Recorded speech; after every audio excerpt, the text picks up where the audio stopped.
That's a good thing to do, is just to say it. Yes, it's very easy. Sometimes. So what's you wait until you want them to be safe.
Hey, Mallory, how are you doing? All right, little lady, how are you? Good, how are you?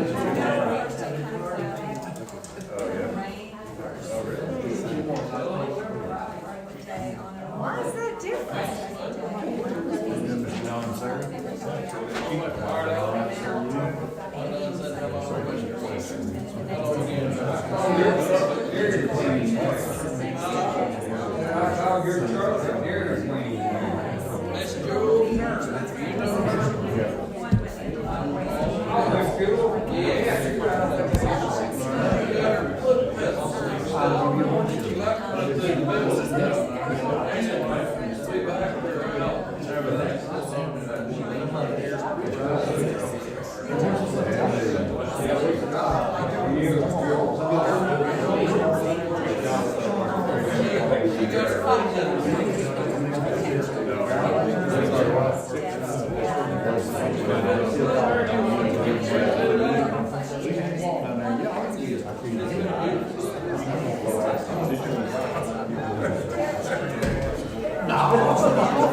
Chief, come here and have a Just tapping up on top there, you go. Right up here. All night.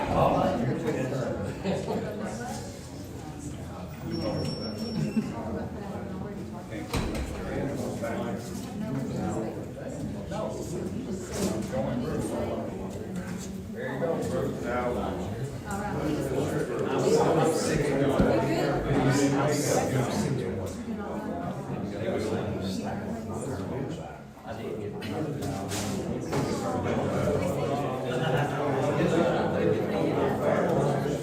well, I'll say that.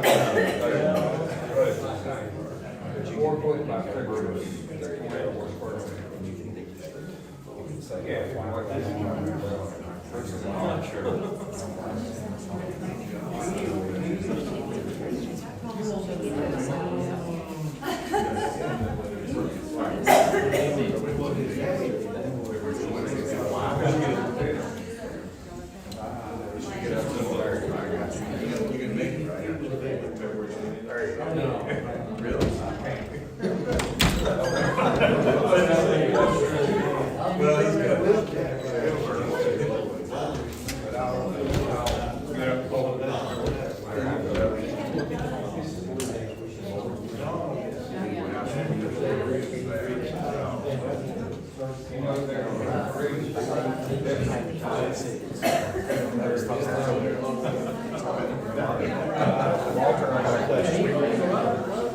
If a sign is 60 inches, 61 inches, or 56 inches, are you going to have to put it down? Or is it 56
Okay, it's 6 o'clock, and we're gonna call the meeting to order.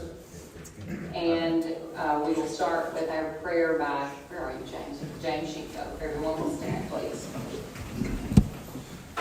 Let's bow our heads.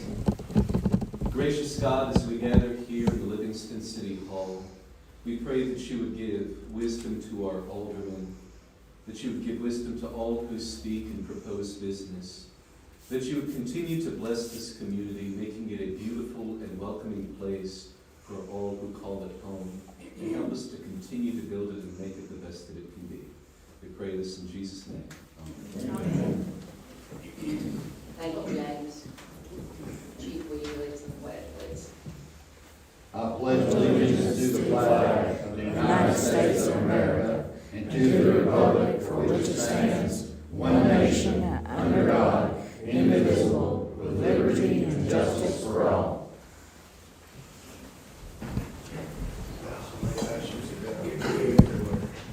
Diane Saver and Sheila Maxwell would say we do that pledge wrong, because when we say the pledge that, and to the republic which stands, one nation under God, it should all be all together, so it's, they always say it was different from the way we always say it. But I agree, I'm good with the way we say it. We always did it before we had the initial meetings, at the Rotary meetings, and they said we always did it wrong. You're in charge next meeting. All right. We can do it. That's been 20 years ago. Okay, next, Ms. Hills, will you do roll call, please? Vice Mayor Dale, Present. Alderman Elder, I'm here. Alderman Langford, Here. Alderman Mayor, Here. Alderman Proctor, Here. Alderman Rudel, Here. all present. Thank you. And next, we will approve the minutes. Do I have a motion to approve the minutes? Motion to approve. I'll second. Okay, we have a motion and a second. Motion by Rex Bell and second by Alderman Bill Linker. Okay, next on the agenda, we have a public comment section, and I meant to have my public comment sign-up sheet at the door, and anyway, that's okay. So, if there are, sorry, we're gonna vote on the minutes, to approve the minutes first. All in favor? All opposed? Motion passes. You always have to help with that. Okay, now let's go back. So the next on the agenda are the public comments. So if the public wants to make any comments, there may be more than one tonight, I'm not sure, but we are going to have those at this time, and I want to limit to 3 minutes, please. So anyone who wishes to start us out can come to the podium. May I approach? Sure.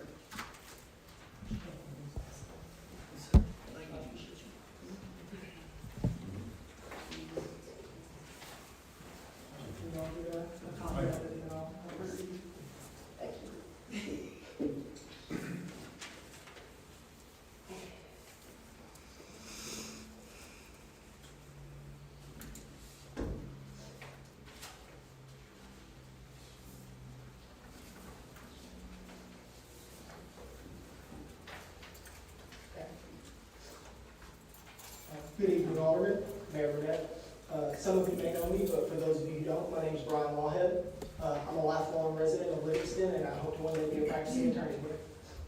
I stand before you today to present to you a petition to have a speed bump or a speed hump installed on the western end of Zachary Street near Church Street. As it currently stands, on the eastern end, there's a speed hump as well as a sidewalk. This lack of infrastructure on the western end and the continued disregard for the speed limit in the residential zone allowing for an accident that could easily be avoided. Make no mistake, this is a problem that has persisted since I was a kid, whenever I moved in almost 15 years ago. Aside from the numerous pets lost throughout the years, my girlfriend had a close call where she was almost hit by a city cop who was speeding without his lights on, I might add. I've had neighbors tell me that they see people speeding through the neighborhood all the time, and there's not really much done about it whenever they call in. And myself, I've almost been hit pulling out of my driveway. I've almost been T-boned. There's a serious risk to pedestrians as well as children playing outside. With city cops being guilty of speeding through the neighborhood without their lights on, I have little hope that any relief would be achieved without a permanent fixture that would deter speeding on both sides of the law. Because of this, myself, as well as all other signees, respectfully demand that the city implement a speed bump or a speed hump on Zachary Street's western end. If a specific signature goal would make this more likely to go for a vote, then I can try to meet that goal before the next meeting. Thank you. Thank you, gentlemen.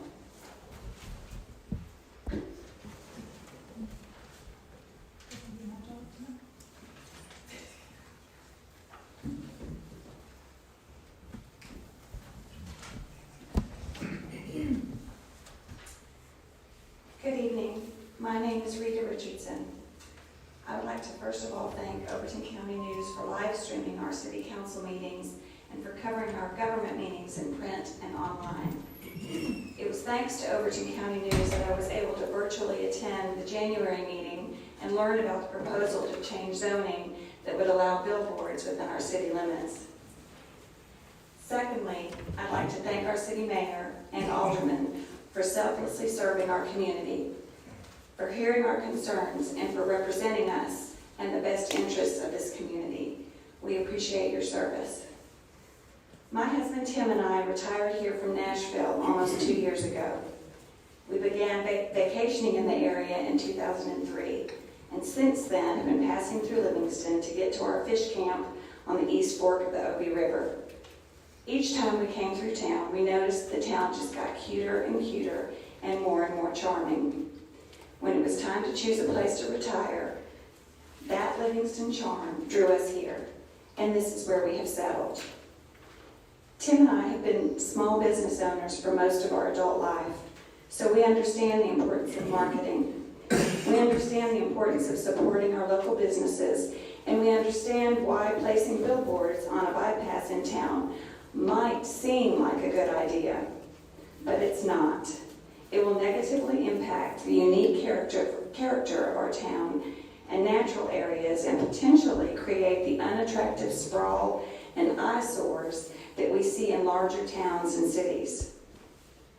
I encourage fellow citizens of Livingston and Overton County to support our local businesses and to engage with and share their marketing efforts in social media and word of mouth so that they can prosper and so that we can preserve the historic natural beauty of this area. I urge you to vote no on billboards within the city limits. Thank you. Thank you, Rita.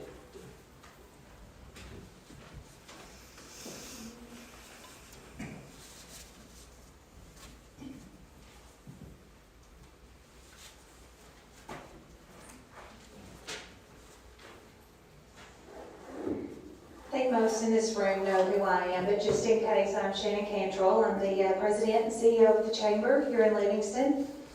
And I know I won't be able to keep this to 3 minutes if I don't just read what I have written, so that's what I'm going to do. So I want to begin by acknowledging and respecting the concerns that have been raised by members of our community regarding billboards. It is clear that there's a strong desire to preserve the beauty of our town, and I share in that thought. Over the years, we've worked incredibly hard to enhance the charm and appeal of Livingston, and we want to see our town thrive. However, we also face a unique challenge. Our downtown, which has worked so hard to attract visitors, is not always seen by those passing through. As many of you know, our bypass, Bradford Hicks Drive, that runs through our area is usually the way Google Maps and most all GPS technology send visitors down the bypass and miss our downtown entirely. It is a situation we've been dealing with for years, and it affects not just the experience of tourists, but also our local businesses. For the past several years, our downtown businesses have asked for a solution. A sign at the bypass to direct traffic into our historic district. These businesses are eager to share what we have to offer with the world, but they are unable to do so if visitors can't find them. We've become a destination based on our growing tourism numbers, particularly through the summer months when tourists come to nearby Del Hollow Lake. But despite all that potential, we're losing out on countless opportunities to boost sales and bring in additional revenue. And this isn't just about the successes of individual businesses, it's about generating more sales tax revenue for our city and creating a sustainable future for all of us. There's no doubt that there is a place for beauty and function. We are working diligently on a wayfinding signage program that will provide permanent direction signs, and we are very excited about this. But there's a bigger opportunity to have more dynamic, visible signage that will promote events, tourist attractions, and special offerings from our downtown businesses. Billboards, when used, let's try that one more time. Billboards, when used strategically and sparingly, could provide the kind of exposure we need without overwhelming the landscape. 1 or 2 billboards thoughtfully positioned could provide our local businesses with the visibility they deserve. They would guide visitors directly into our downtown where they can enjoy our historic sites, restaurants, and local shops. This would not only help local business grow, but would also elevate our town as a tourism hub. That means more visitors, more local spending, and yes, more revenue to support further development and amenities for all of us. I do want to be clear, I'm not advocating for a multitude of billboards. nor am I advocating for a particular company. Like many of you, I'm very sensitive to maintaining the beauty of Livingston. But with careful planning and placement, 1 or 2 billboards in key areas could be a game changer for our downtown economy. I know many of you care deeply about this community and its future, and so do I. I also know that you want to see Livingston flourish and grow, both as a place to live and a destination for visitors. I just needed you to consider the positive impact that these billboards could have on businesses that rely on tourism and foot traffic. Thank you for your time.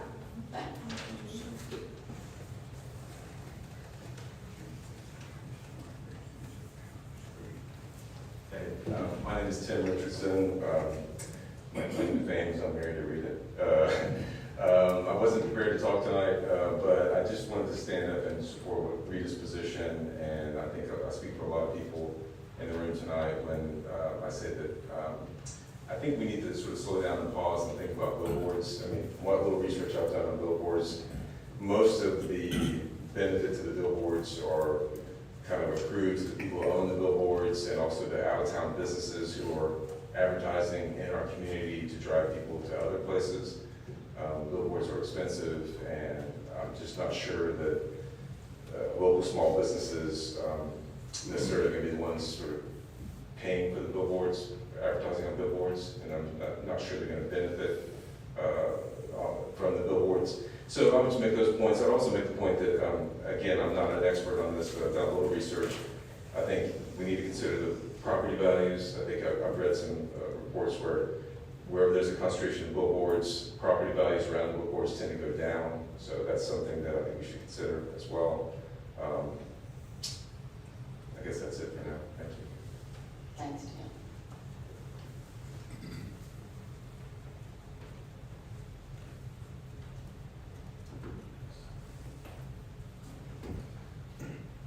Hello, Mayor Alderman, Mayor and Alderman. My name is Norm Osborne. My wife and I moved here in 2004 from upstate New York. It was country, just like this was country. We noticed a lot of animals getting hit, dogs, cats, and such. And we kind of joined with some other people from this area in 2009, and we started a group called SNP-OC, which is Spay Neuter Incentive Program, Overton County, to help people get their animals fixed. We talked with Curtis. At that time, Putnam County Shelter in 2009 was over $500,000 for a shelter. Curtis said, we can't do that, but we can help you get the animals fixed. Many years ago, we started in the first of the year giving us $1,000 to go towards spay and neuter. We're spending about $2,500 a month to the different veterinarians. Since we started in 2009, we've done 1,697 female dogs spayed, male dogs 850, female cats 2,040, male cats 1,351. So since we started, we've done 5,938 animals. And as you know, dogs can have 2 litters a year, and they've got some pretty good sized litters. Cats, if they're serious, 3 litters a year. I just wanted to come in and say thank you, folks, for helping us with our organization. Thank you, Norm. I didn't introduce Norm. We actually had him on the agenda here for SNP Overton, but he does that's okay. That was a good time. Well, he does a lot for SNP Overton, and we appreciate all of y'all's efforts in helping with that program. Thanks so much. Okay, I think we're finished with the public comment section. Ma'am, Ms. Mayor, can I speak?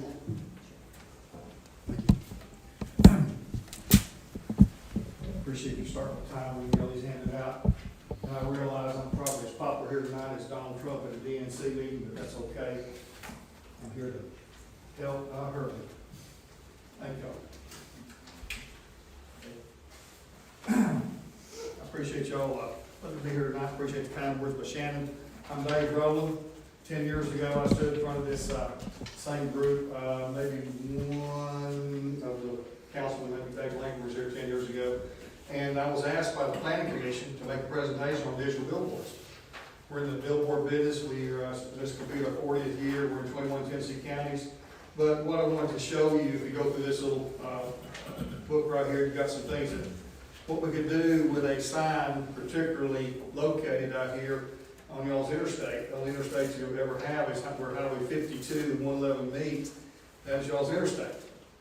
And what happens is on that interstate, if there's not something to get people downtown, they're basically on their way to Alderman and Cookville Walmart. They pass a Burger King and McDonald's on the way down there.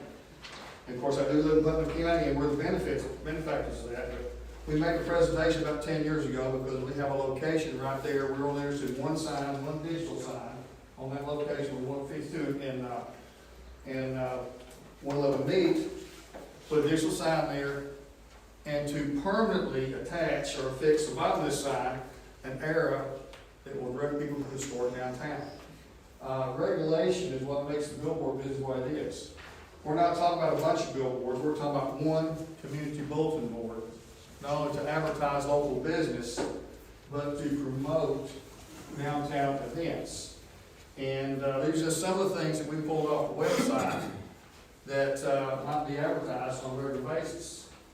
The location of the sign is right there at Highway 52. I know we all can't see that right there unless you've got x-ray vision or something. And 111, it will be direct people right from Dale Hall Lake, all those areas right there where the money comes in, on the way to Cookville, on the way to Allgood, on the way to Walmart, try to get a few people to stop here to Livingston on the way down. I've got some numbers here on this sheet. These numbers are 10 years old. I'm just going to read them off here. 52 and 111 intersection, 2015, 16,000 cars plus a day, 112,000 cars a week, 5,824,000 cars per year. A lot of those cars are going around the bypass I never see downtown. Now to show you something that's very similar, the junction of Highway 11 and 321 on the way to Smoky Mountains in Lord City, Tennessee. Probably one of the most expensive intersections in Tennessee, one of the most beautiful intersections in Tennessee.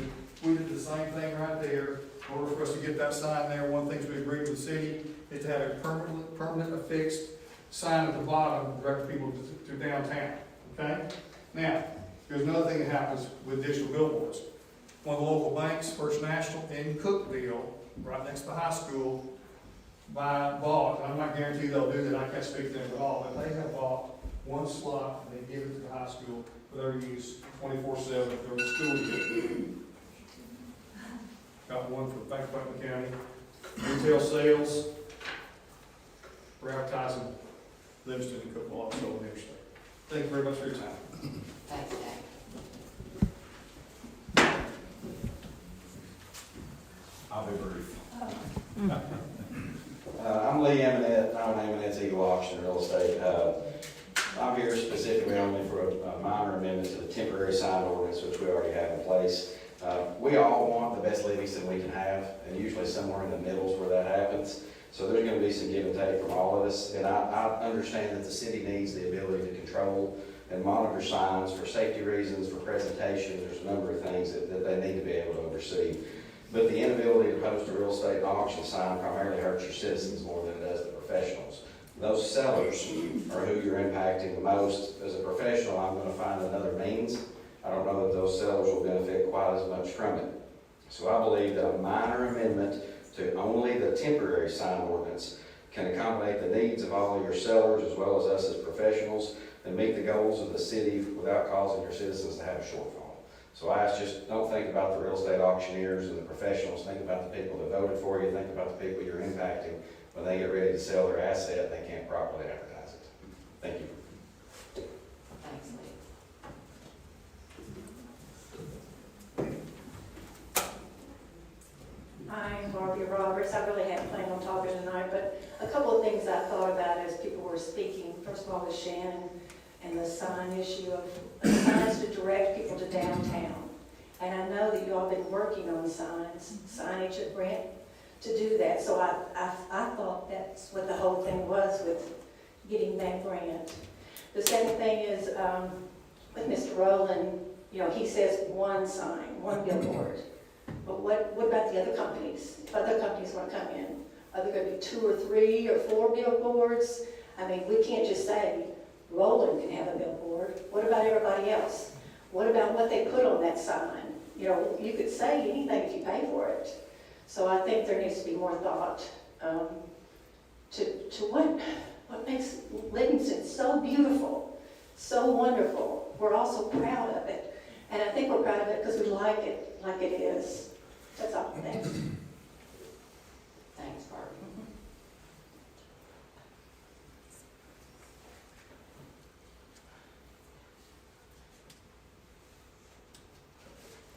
Anyone else?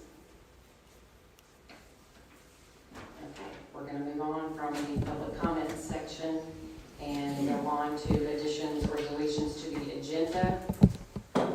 And I do have one addition to the agenda, and it is ADAM, which stands for Assurance Development and Management Corporation, and Ken Mayberry and Earl Carwell are here to present that, so I'm going to add that to the agenda, and we'll make it item number 6, okay?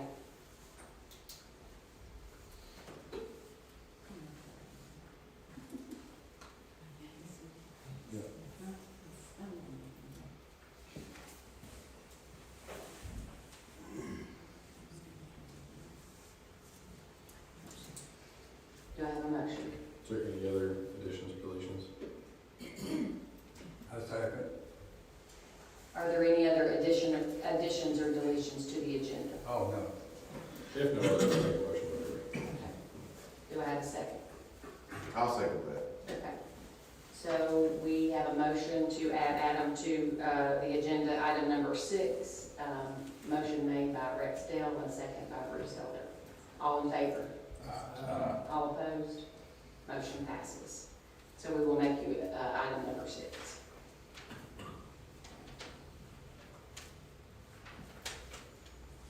Okay.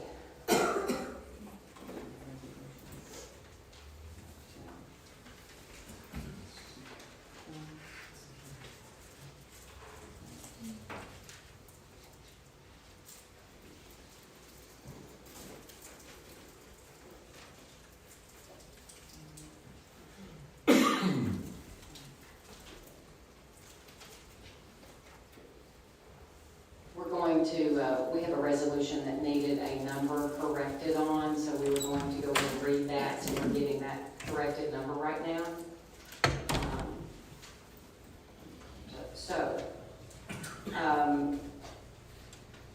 We had been on the site development grant. Ray Evans was here, and he got the board to approve an amount of money to move forward, and we had a typo. There was one number at the top and that we read, and the second number was lower, and that's the one that we approved. So whenever we get this resolution in here to get the corrected number, then we will get that taken care of. So thanks for pointing that out.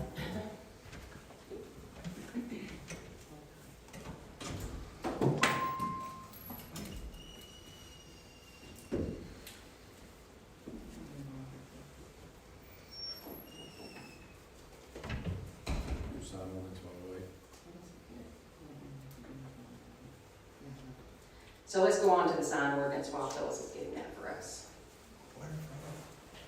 So I'm going to open the floor up for discussion.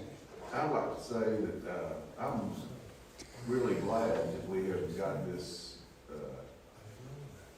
discussion open to the public, because I really didn't know where this was going. And I've heard from lots of people on the negative and the positive. And I appreciate everybody's comments tonight that was made. I've heard from all sides. I've had, and I'll have to say, on the billboard ordinance, I've had some negative comments.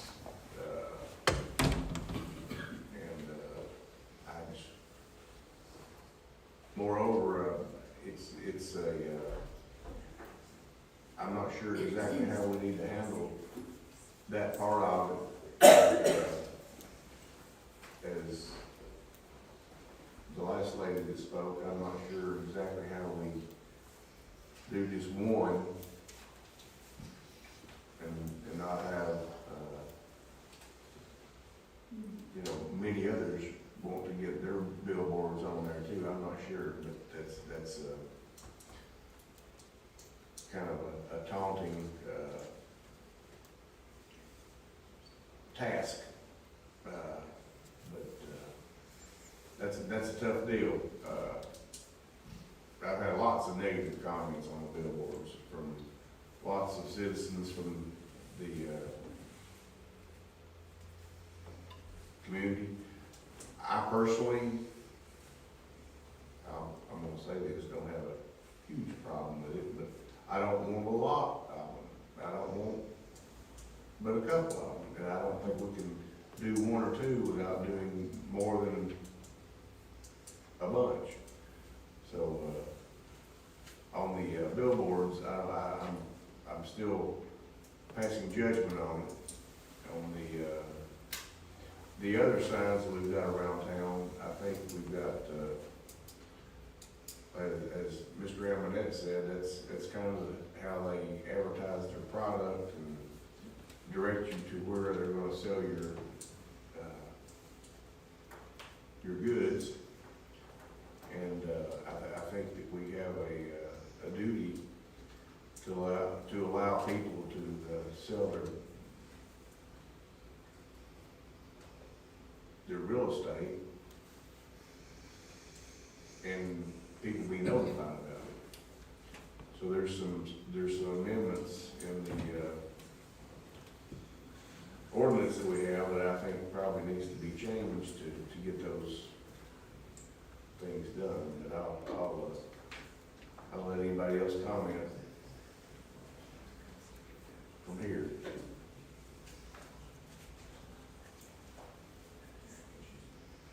We auction signs, I'd say 50% or better is online, and you very seldom hear of a public auction anywhere. And my main concern is that if these folks is not allowed to put their signs out, the property owner's gonna be the one that's gonna suffer. If nobody knows it's, you know, for sale or whatever. And you know, it's dang if you do and dang if you don't, but I mean, I think you need to try to help the property owner, the taxpayer, or whatever, to do the best for your product, or whatever he's selling. Andre, I have a question. Most of your auction signs is on the state right of way anyway, correct? Does the state have an ordinance? The state doesn't allow any posted signs within their right of way. The state will pick it up. Then where do we have a say? Well, I guess what I'm trying to say, why don't they move to sue us? Well, right now, because we have an ordinance that says they're not allowed there. We have jurisdiction and authority over everything that happens within the corporate limits, whether it's in a state right of way or not. So we enforce our own ordinances. In certain circumstances, the police can enforce state law as well. But we're talking about specifically a city ordinance that we enforce irrespective of what the state's rules are. Now we can choose, what you're suggesting is we choose not to enforce that ordinance and let the state do it, but no. I think the state, a lot of times. What I'm saying, if the state has an ordinance, we have an ordinance, why don't Walter notify the state? that may be one way to do it, but I don't know that TDOT has the resources to become sign control. So it's just up to us how extensively we want to enforce our own ordinance. Yeah, the state pretty much has kind of overlooked it over the last few years around here, so I mean, I don't know. They don't election signs, I know. But I don't know about elections. I have to answer that question. I know. I've had different people complain about it. I've had to have a piece of paper to all of you, and I want to be sure of what I'm voting on and discussing. There's three different sides of the sign. The only one we care about is the temporary that's in C1 and C3 districts, or any district other than C2. But we want to increase from 12 square feet to 24 square feet. Is that correct? Everybody kind of agree with me? Yes. And then we want to make an amendment that lets it be in our right of way. That's the two things we got up here that we've been talking about. And it's reduced from 120 days to 30 days. Okay? Thank you, Bruce. Now, Why from 120 to 30? That makes it temporary. What's temporary already? Well, I don't get it. 30 days makes it more palatable, probably. I don't get it. I mean, if 120 days is temporary, why are we even messing with it? They go down quicker.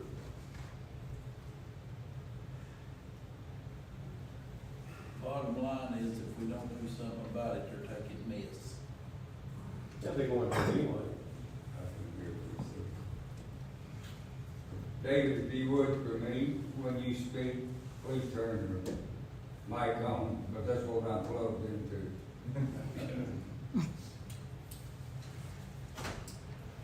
Our signs are taking myths. What's that mean? Are we taking them or the state? We, Apparently we have. The city is Yes. enforcing the ordinances that are on the books. Yes. If they're in the right of way right now, our sign ordinance does not allow them, the way that it was passed in August, they're not allowed in the right of way. So if they're in the right of way and they're violating our ordinance, the city is removing them. If I remember right, it says 50 feet behind the right of way, the sign, temporary signs. 10, 50. No? It's 11 feet, 11 feet? Yeah. but which is private property. That's right, it's 10 feet off the I was, roadside. I was thinking that's what we said last week. Right.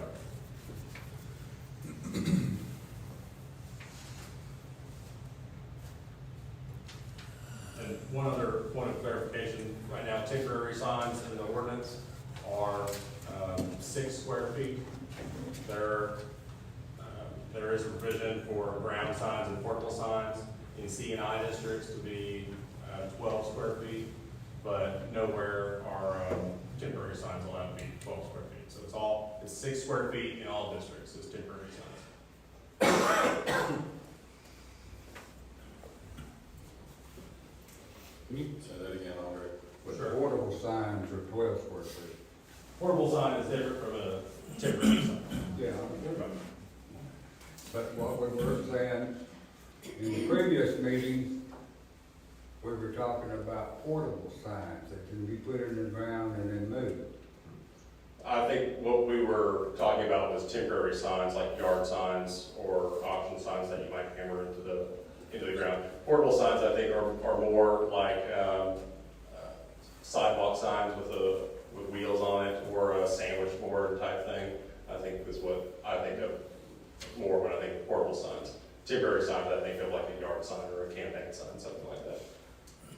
Well, I disagree with you a little bit there, Andre, because when Bruce first started this, he was talking about 12 square feet. And then you wanted to get a 6x4 which turns out to be 24 square feet.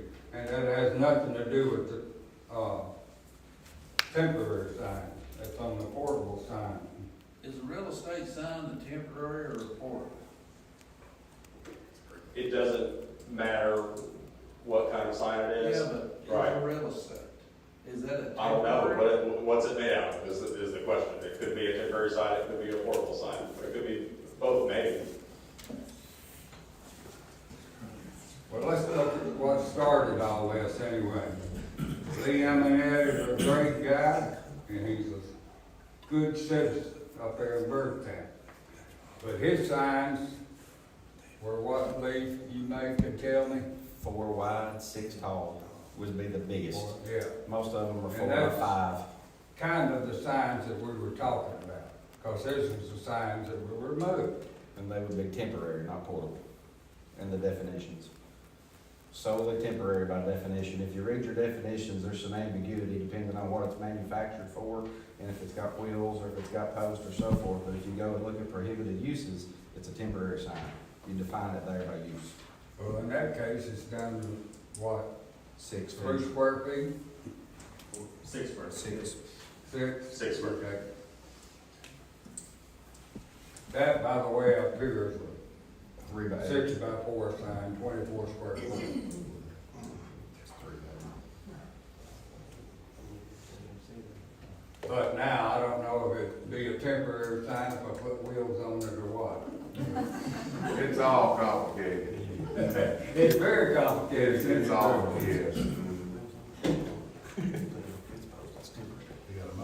Well, the bottom line we have here is, you know, we gotta decide whether we want signs in our right-of-ways in the city of Livingston, you know, period.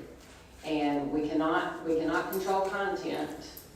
So if we allow temporary signs, whatever area that they're in, we can, like Rex said the other day, we can have 50 signs in one area that are 4 by 6 in this area that we're talking about in our right-of-ways. So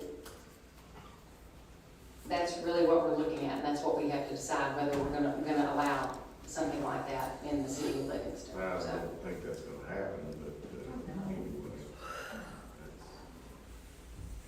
And again, we can't control, again, we can't control the content of the message. So I know everybody wants to make an exception for real estate signs or directional signs, specifically real estate and option signs. We just can't do that.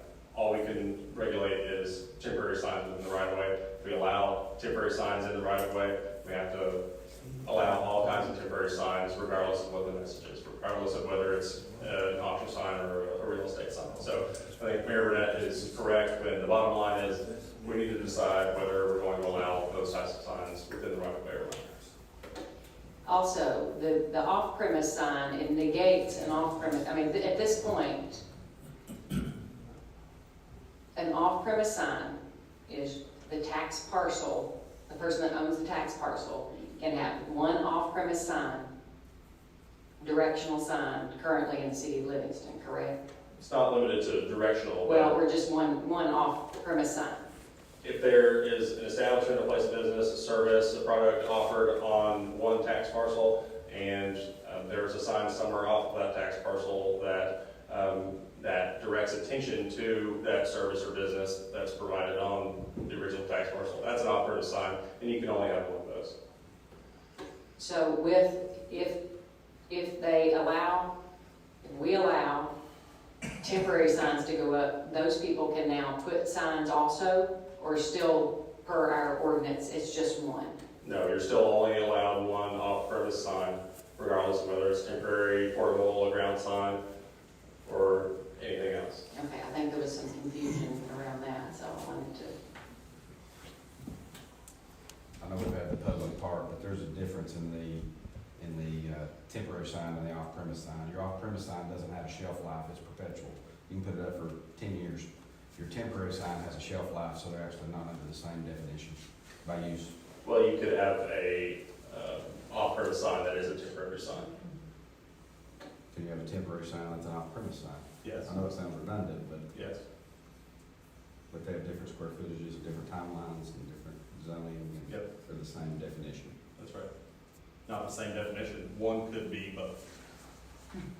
You can have a temporary sign that is an off-premise sign, yeah, But they're prohibited differently. because of the structure and the material and how the sign is built. In the timeline they can be posted. Per the ordinance, the time on that. Correct, that's what I'm saying, the permitted uses are different for those two definitions. Right, if you have an off-premise sign that is a temporary sign, the rules that apply to temporary signs apply to that off-premise sign, even though it's an off-premise. So just because it's an off-premise sign doesn't mean that it's exempt from the temporary sign rules. So if it's an off-premise, it's not exempt. So And off-premise there's sign also has- Rex brought it up last time about, paying for a temporary sign. We have a permit for that. I believe you brought that up, so that would bring some revenue into the city also, so just. As the ordinance is written, every sign is required to have a permit, but I don't think there's a cost associated with that. No, but we can, You with can that, pay. yes.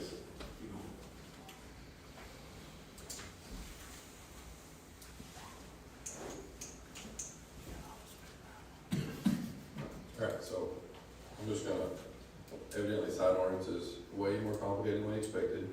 Can we table again for, let's say, 2 months, and try to get our ducks in a row before we talk about it and make any actions? I don't wanna change it 4 different times and everybody be confused again. So I'm gonna make a motion to table it again for 2 more months.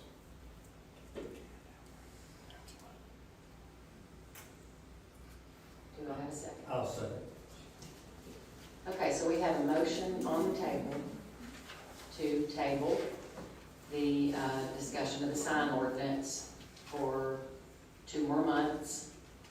And I have a motion by Alderman Rexdale, and a second by Alderman Bill Linder. Any other discussion? Why don't we just bite the bullet? We talked about this for 4 meetings, well, 3 meetings and 1 workshop or work session. I don't think there's a one of us, if we voted right now, I don't think there's a one of us that will change our vote between now and next month. I know, but we don't even know what we're voting on. That's the problem. It doesn't matter, I'm saying we will not, none of us will change our vote in another month. Well, I think if we table it, we need to come with a very specific plan on where the signs should be, the size of the signs. Because right now, we're still all over the place about, what we want, or we don't pay a permit, or, what we're gonna, we need some more specifics if we're gonna propose something. In the next 2 months, how are we going to propose the signs? Keep doing what we're doing? Or just removing them? We will be enforcing the sign ordinance as it is on the books right now until something changes. For the next 60 days. Correct.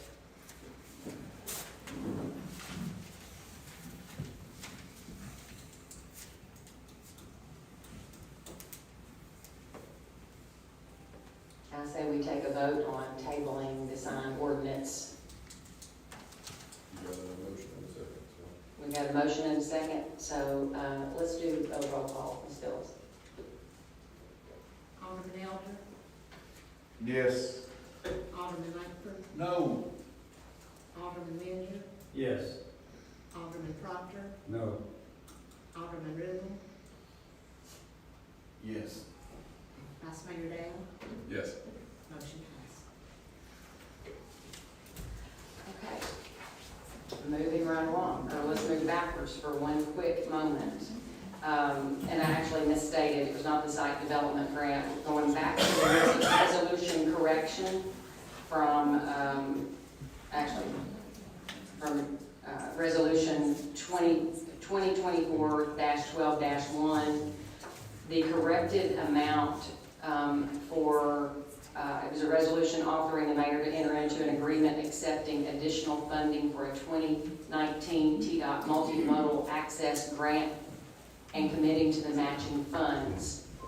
The correct amount of money that we were asking for is $27,571.63. So does anyone have a motion to accept that amount of money that's corrected from what was stated before? Motion to. I'll second. Okay, so we have a motion to accept this corrected amount of money from Alderman Rexdale and a second from Lance Rubel. All in favor? All opposed? Motion passes. Okay, next we're going to go down to new business, and we have downtown revitalization with Jean. Are you still here? I'm still here. Okay. And I'm not gonna talk about science. So, I gave everybody a copy of our, budget that we finally got prepared. Took us a little while because we do have a lot of projects going on and there's a lot of moving parts. But we've got what we think is, captured all the expenses we're gonna have this year. So once you look over, I'd like for y'all to consider approving that budget, please. And if you have questions, let me know.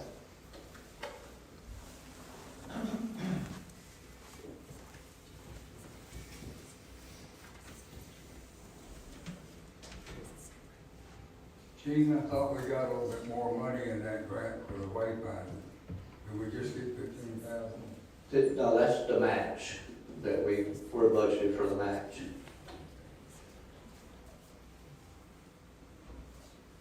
And there is a $20,000 for lamp posts in the city parking lot. It's dark at night, so for everybody's safety and to get more use out of it, we need to put some lighting up there.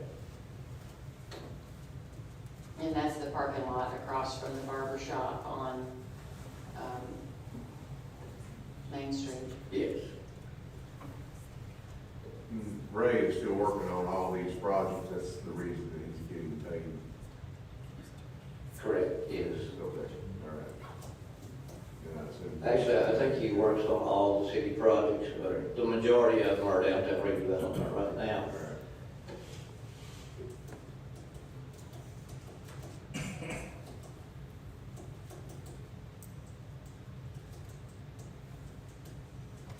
I'll make a motion to approve the budget.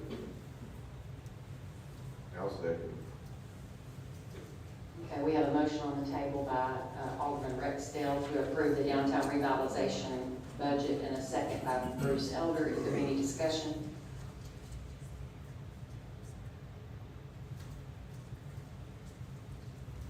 Okay, let's take a vote.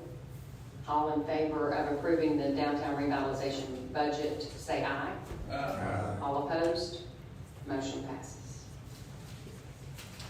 I have a few more additional things, project updates that Ray sent us today. First one is the Broad and Main Street sidewalks, multimodal access grant. We had two remaining hurdles before we could start the bidding. The first one is the right-of-way certification. The second one is the availability of federal funds, since they've been stopped for right now anyway. We're working with TDOT to work on the certification issues, but we don't know what to do about the holding of funds right now. We'll have to wait and see on that, what the outcome is. The next one is the courthouse grant project. We finally got it to the point where we could move forward, and we're waiting on the state to tell us we can move forward. But again, there is a problem with the possibility that the funds are not going to be available again because it comes from federal funds. So that's on hold as well. Once we know the answer to that, we've been told we can go ahead and do the bid and get started. The Cedar and Little Street project for that we've talked about, a transportation alternatives program grant. We did meet with the TDOT staff on January 16th. They felt comfortable that our current construction bid or budget was, the estimate was correct or within reason. And we've asked them to approve Bart's Design as the engineering consultant for the project. The traffic signal, there's no report on that. That's something the state's doing, and we don't know when they're gonna do that. Then the last thing I want to note here is that we are on the TDOT list to have bid letting for repaving of Broad Street and Main Street. And so we're working on, with TDOT to coordinate that. But that should be in February, we're gonna let those bids. So it looks like we're gonna have a lot of construction on the square, every sidewalk, and road paving all at the same time. And then it's gonna look beautiful. And then it's gonna look beautiful, beautifuler. That's right. All right. And that's all I have tonight. Thank you. Thanks, Gene. Sir.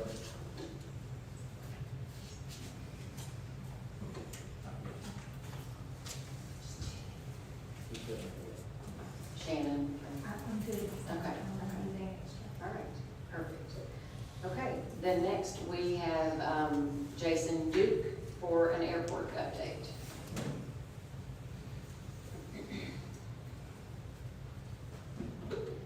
All right, now you're talking about sign on the billboards. Okay, let's talk about airport. I'm here to advocate for airplanes. Report at the airport. That's right. Can't have it too tall. All right, so good evening, Alderman, Mayor. About twice a year, I'm here to give you an update on what's going on at the airport. So as the airport board chairperson, I work between the pilots and the state, and the FAA, and the county commission, and the city alderman for the great price of free. So I'm gonna give you an update on what we got going on right now. So first off, the fencing project. This is not true north.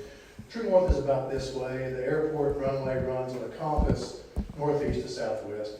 So we have been required by the FAA to have this runway obstacle clearance area. So it's 50 feet. We're having to move the fence back.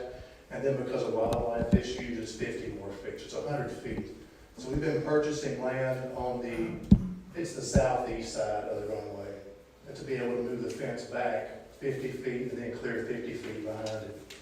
So what this is, we've already done the acquisition for, this is where Bill White Lane comes around and comes back almost the runway.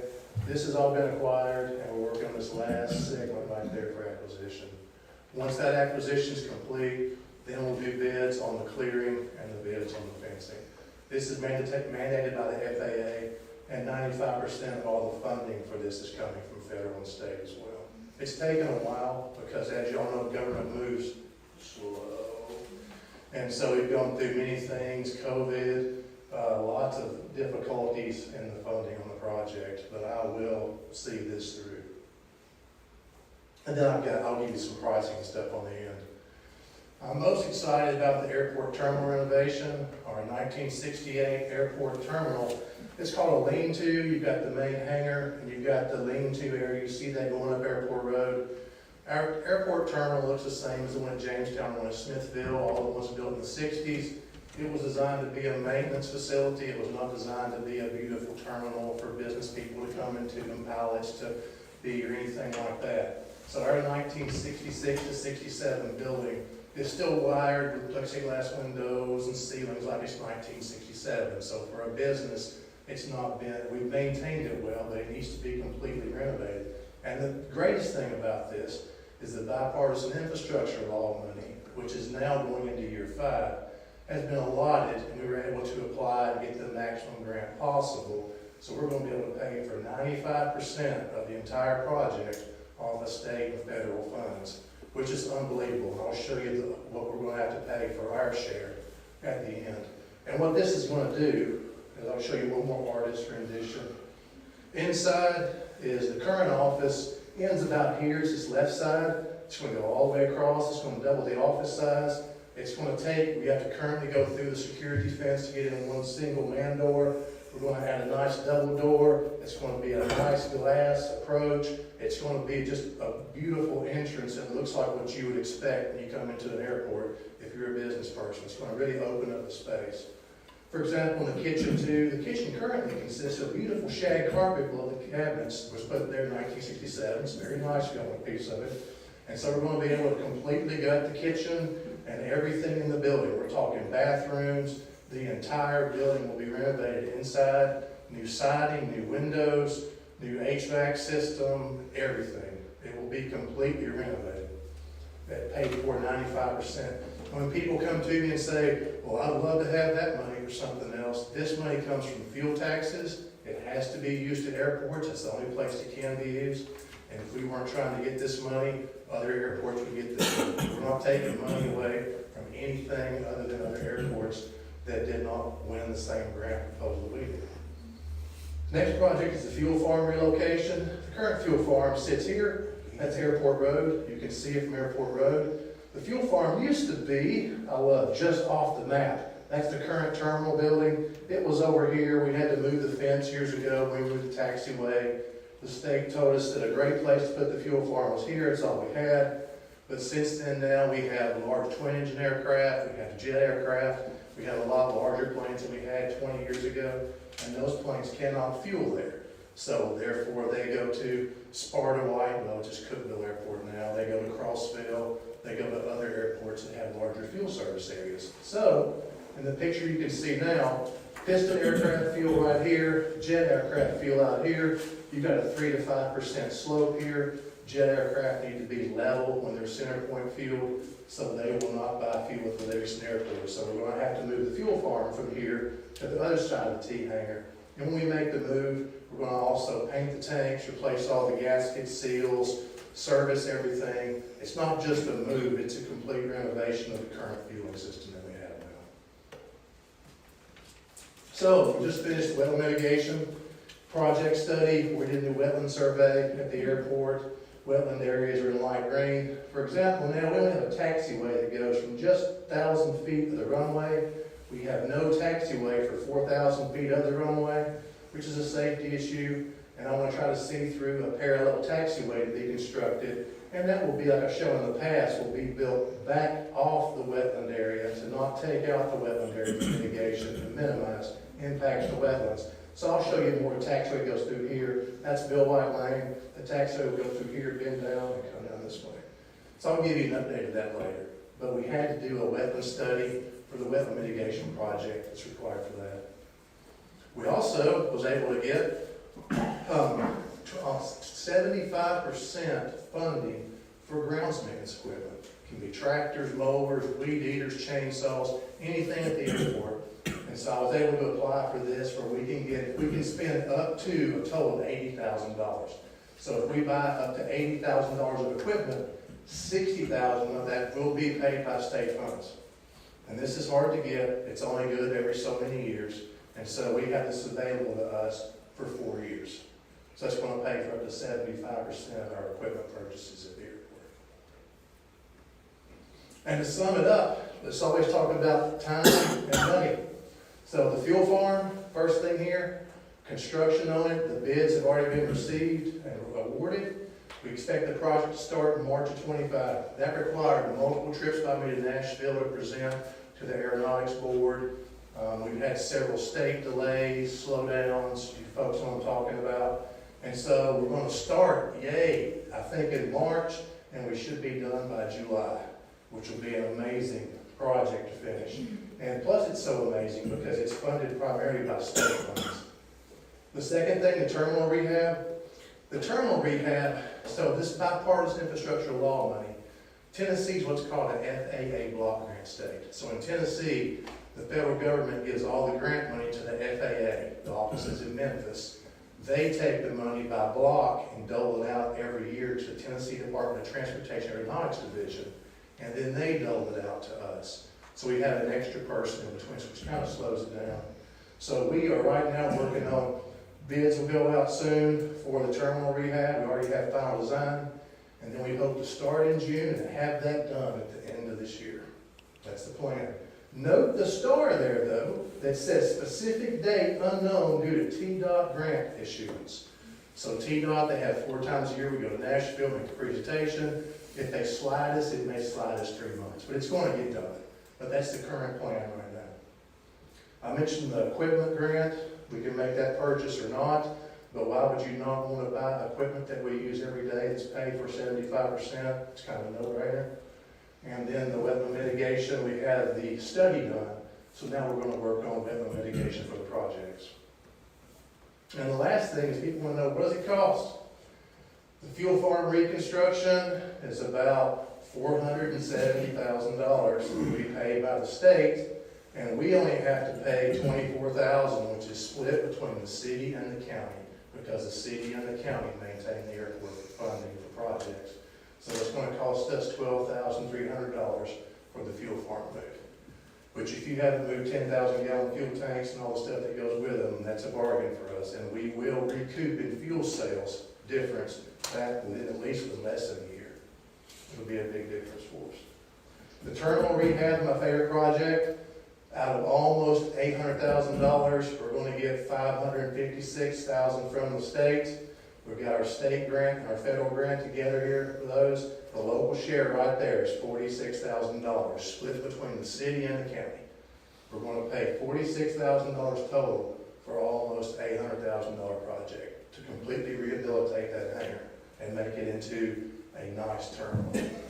So, and we need it. I know people say it's a country club, I'm sorry. It's where Airback flies a king air into. It's where businesses fly parts into. The majority of our traffic is commercial at that airport.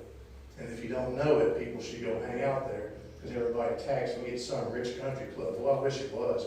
It's where doctors fly into to come to the hospital. It's where businesses fly parts into and stuff. Our airport serves, there's no airport in Pickett County or Clay County, and the Jackson County runway is afraid before you land because there's no lights and no fuel. So Livingston serves about 4 counties, not just Overton County. And then the wetland mitigation project, which we have to do the wetland mitigation study. It's $110,000. The state's paying $5,500, and then local shares $5,500, and the federal share is paying most of it. So what y'all can see, when I talk about $1 million project at the airport, that's $50,000 local share, 25 city, 25 county. So this money's available. A lot of small airports like ours don't go compete for it because it's a whole lot of work to get this stuff done. And so that's been advantageous for us. So I will take your questions, love, hate mail. One behind you. Will the airport be open during the construction? What construction? For the terminals and the fuel farm? Oh yeah, the terminal will be open, they'll just make one road. And will there, so there will still be fuel, the airport will still be open? We will have no fuel for about 2 weeks. Because we can't do it in 2 weeks. So it'll be, well, they say 2 weeks. We want it down as little time as possible.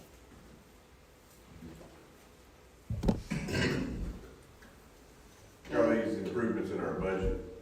Yes. Okay. Yeah, I'm saving you money because the government's so slow. I'm getting like 3 years of budget for only one time, so I've saved you 67% due to government slowdowns. I think all these were voted. Sorry, I worked for the government 35 years. I'm sorry, I got some dry humor there. And I think all these were approved a Yes. long time ago. Yeah, I just want to give you an update. Yes, for yeah, what's going on. yeah. Jason, we appreciate all of your assistance with the airport. Thanks for that presentation. Okay, next on the list is an ordinance for rezoning the Campbell property. It is ordinance number 2025-2-1. It's an ordinance to amend the official zoning map of the town of Livingston as adopted by this ordinance and as since amended to change the zoning classification of the Campbell property at 735 Preston Street from R2 high-density residential to C1 local commercial. Whereas the Municipal Planning Commission of the town of Livingston recommended at the June 28, 2025 meeting to rezone the Cody Campbell property cited at 735 Preston Street, further described as Overton County Tax Map 045J, Group A and parcel 003.00 from R2 to C1. Now therefore be it resolved by the Board of Mayor and Alderman of the town of Livingston.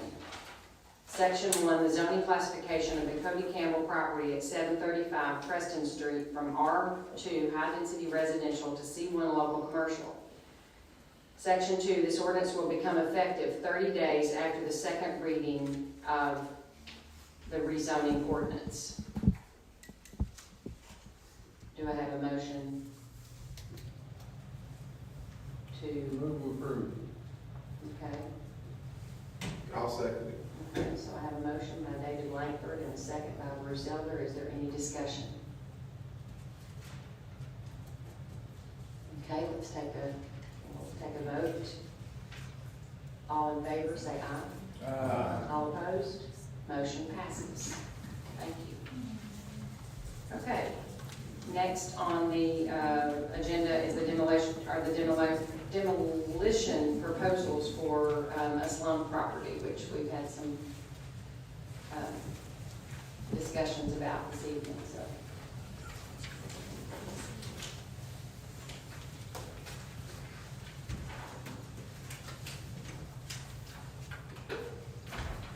I'll wait till you get to see the timeline.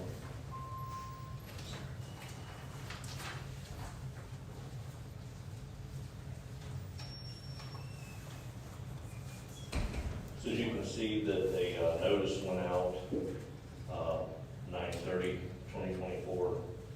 It was received and signed for by Mr. Skiba. And then there was a hearing held on 10/15/2024 at 10:30. There was no attendance from Mr. Skiba or any representative. At that time, I went out and put a condemned notice on the front door of the house. On 10/15/2024 and 10/23/2024, I called 4 different numbers that we could find that was associated with Mr. Skiba, left messages, and never received any return phone calls. Then on 1/31/2025, actually 12/2/2024, I sent out an order. And that order was to either repair or demolish. With that, Mr. Keepa had to 1/31/2025 to have that done. Once again, we got the verification that he did sign for the notice, but then no communication.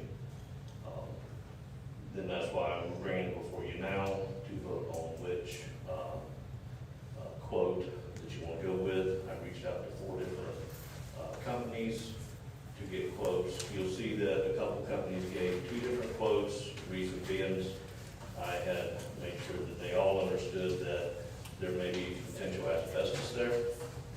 So with the asbestos abatement, some of the quotes are a little higher. Also, you see on the timeline that I gave you, I also gave you some additional history in regards to this property. There was a notice of violation letter sent back on 8/4/2021 and signed for by Mr. Skiba. There was also a hearing held on 8/26/2021 and at 1 p.m. and Mr. Skiba did not attend or representative.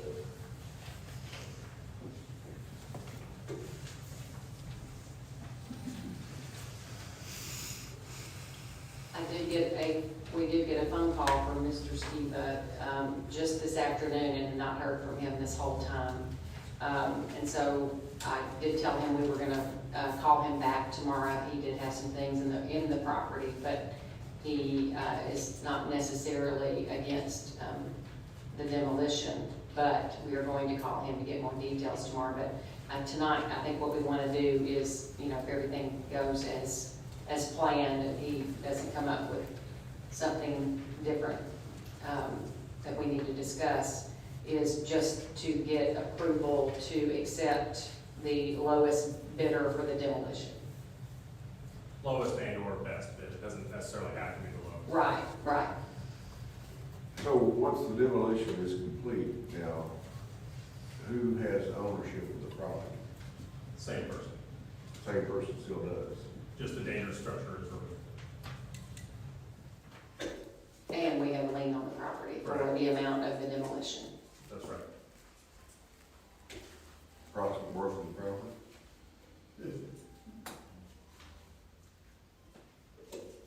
Can't answer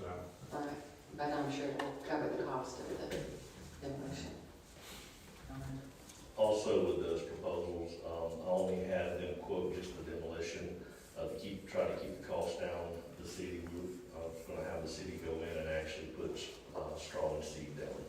Just trying to keep it at bare minimum. How long will we keep a lien on it before the city gets it or he get it back? Well, it's usually payable at tax time when you pay your property taxes, and then if it's not paid when you pay your property taxes, then the city can sell it. Other times, we may elect not to do that, and then the lien will remain until the property is sold, and the sale can't close until the lien is paid off.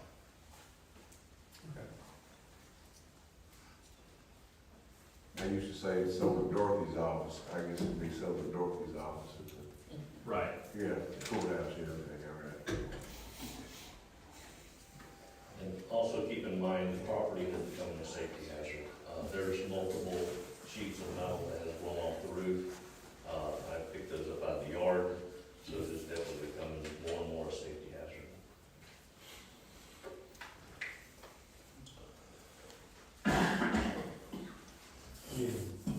Motion? I'll make the motion, the lowest bid.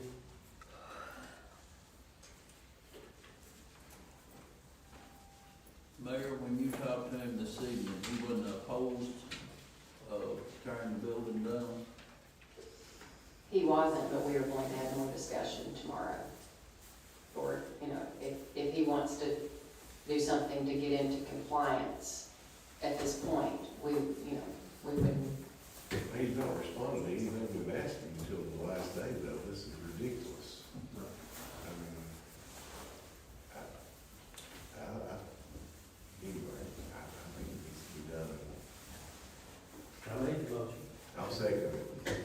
Well, and again, you're not voting to tear the property down, you're just voting to accept the bid of who's gonna do it if it's done. Correct. So is it MKL excavation, is it one of these other two? That's what I was gonna ask. MKL is the lowest. Yeah. Does that include, removal of the, debris and all that too? That is correct. Yeah, whenever they are finished with any of these bids, you just have a empty lot, and then the city will go in and spread seed and straw. Okay, so we have a motion on the table. Alderman Bill Linder, do I have a second to accept the MKL excavation? Yeah, I'll You did second. second, sorry, and a second by Russo. Okay, any other discussion?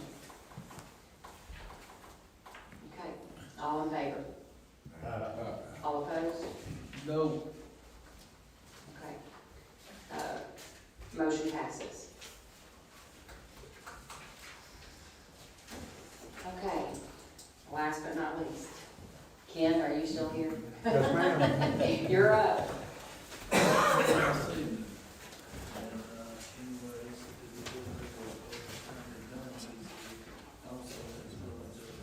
Good evening, Mayor and Board, and my name's Ken Mabry. I'm here representing along with Earl Carwile, the Board of Directors of Adam Corporation. A little background on Adam is a nonprofit that's been here in Livingston, started about 10 years ago. In the last 3 or 4 years, we've started building single-family homes in the city limits. I've been selling those, sold a couple to veterans and one to first-time home buyer. We've actually constructed 4, sold 3. And on Thursday, the state of Tennessee Housing Development Agency is opening up a grant application for a home ownership program, and we're wanting to apply for it. We're going to try to apply, I think we're going to try to apply for 5 single-family homes that we want to try to get funds for the build. We're looking to get about $1 million out of this grant if successful. And if you all, excuse me, that were here when your last home rehabilitation grant came through. You probably know a little bit about that application process. Everything's about scoring points.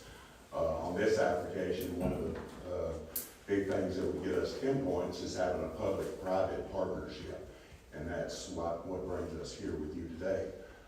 What the state wants to see is they want to see affordable housing. They know we want to do affordable housing. Home sales and rentals and that type of thing. They want to see the city is wanting to invest in it. And with that, we come before you asking if we get this grant, we would like for you to waive the building permits on these 5 homes. These 5 homes will be built sold to low-income individuals or families. And once we get that money back from the sale, we'll turn around and build 5, hopefully 5 more homes, maybe 4. But we're asking you to buy in on the front end of this grant application and allow Mayor Burnett to sign an MOU, memorandum of understanding, that would give your approval for this, and then that'll be part of our grant application. Hopefully that makes a little bit of sense, but I'll be happy to take some questions, because I'm usually not real clear. What's our typical fee for that? $900. I had figured that would come out to about $900, which you would recapture your first year after sale and property taxes. I make a motion, waive the fee. I'll second it. Okay, so we have a motion on the table to waive the fee for the 5 Assurance Development Management Corporation houses that they're proposing to build. Motion made by Bruce Elder, seconded by Arno Proctor. Any more discussion? Just clarification, should the motion be to enter the memorandum of understanding instead of just waiving 5 building permits? Yeah, probably. Yes. Should we not state it though to include waiving Well, of the it's in the memorandum, permits? so. Okay, all right. Okay, so Rex just restated that we are, the motion has been made to approve the memorandum of understanding between Adam and the city of Livingston. Okay, any other discussion? Mayor, I'm not sure that the council has authority to waive the building permit fee on a case-by-case basis. That may be the case. And I'm not saying you can't pass this tonight, approve this tonight, but I would approve it subject to review of council and approval that everything is legal and proper. We did discuss that the other day. That was something that we probably needed to add, was to send it through you, and I forgot to add that as well. So I'm fine with it as long as it's legal. okay. All right. So Well, to ease everybody's mind, it's actually stated in the application as one of the public-private partnership definitions by THDA. So. If that's the case, then I'll look into it, but I wasn't prepared for this question tonight, so I just want to make sure that I'll look into it. So motion will now be approve the memorandum of understanding as long as it's subject to legality. okay. Did you make a motion? Sure. Was that a new motion? Yep, Do I have a yep. second? Second. Okay. So we have a new motion made by Rexdale to amend what we had said previously, and Bruce has seconded it to approve the memorandum of understanding pending council review. Okay, so let's put it to a vote. All in favor? Okay, all opposed? Okay, motion passes. Thank you all very much. Okay, thank you, Ken. Okay, any other business? All Okay, right, I got one clarification before I make a motion to adjourn. okay, On the sign ordinance, I think it's pretty clear that the vast majority of the board is not gonna change the billboard portion of the sign ordinance. This, retabling was more for the temporary or partial signs. Just a heads up, and I will make a motion to adjourn.